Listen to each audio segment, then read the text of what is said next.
If you'd like to follow along, the information comes from the Reasoning from the Scripture publication, page 98, page 99, paragraph number 6.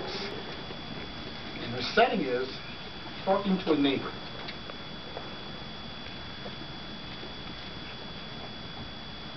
Hi, Mrs. Bauman. Hi, Lyndsey. I was wondering, what does your religion teach about why humans grow old and die? That's a good question. I have this book with me called Reasoning from the Scriptures, and it helps me answer those questions and understand it myself. Why don't you read this paragraph in it right here? Okay, why do we grow old and die? Jehovah created the first human couple perfect, with the prospect of living forever. They were endowed with free will. Would they obey their Creator out of love and appreciation for all that He had done for them? They were fully capable of doing so.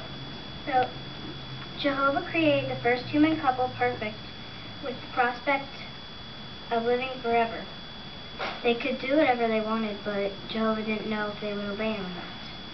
Why don't we read about that in the Bible at Genesis chapter 2, verse 17. Okay, Genesis 2:17 says, "But as for the tree of the knowledge of good and bad, you must not eat from it, for in the day you eat from it, you will positively die." So what did Jehovah tell them not to do? He told them not to eat the fruit of the tree. What did Jehovah say that would happen to them if they did eat fruit? That they would positively die. Right. Well, why would Adam and Eve want to eat the fruit in the first place if Jehovah said not to?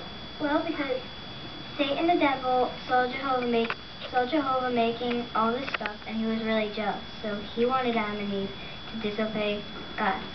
Why don't we read about that in Genesis chapter 3, verse 4 through 6? Okay, 3, 4 through 6. "At this the serpent said to the woman, 'You positively will not die, for God knows that in the very day of your eating from it, your eyes are bound to be opened, and you are bound to be like God, knowing good and bad.' Consequently, the woman saw that the tree was good. The woman saw that the tree was good for food, and that it was something to be longed for to the eyes. Yes, the tree was desirable to look upon. So she began taking of its fruit and eating it.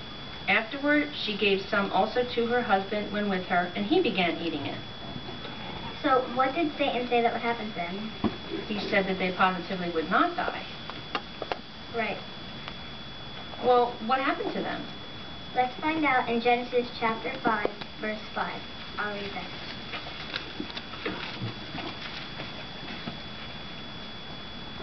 Genesis.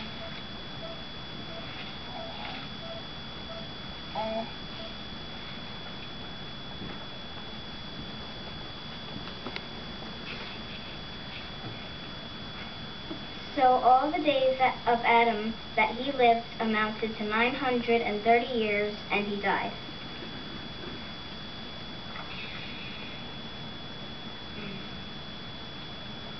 So Adam and Eve did die, right? Mm-hmm. So we inherit sin and death from Adam and Eve because they're our original parents. Okay. Why don't we read about that in the Bible at Romans chapter 5, verse 12? Okay. Romans chapter 5, verse 12, that says, "That is why, just as through one man sin entered into the world, and death through sin, and thus death spread to all men because they had all sinned." So we inherit sin and death from Adam and Eve. Well, that doesn't sound like good news. But there is good news. Why don't we find out what that is in 1 Corinthians chapter 15, verse 22. Okay, 1 Corinthians 15:22 says, "For just as in Adam all are dying, so also in the Christ all will be made alive."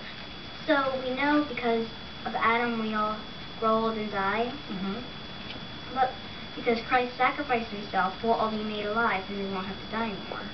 Okay. Why don't we find out what lies ahead in addition to that in Revelation chapter 21, verse 4. I'll read that paragraph.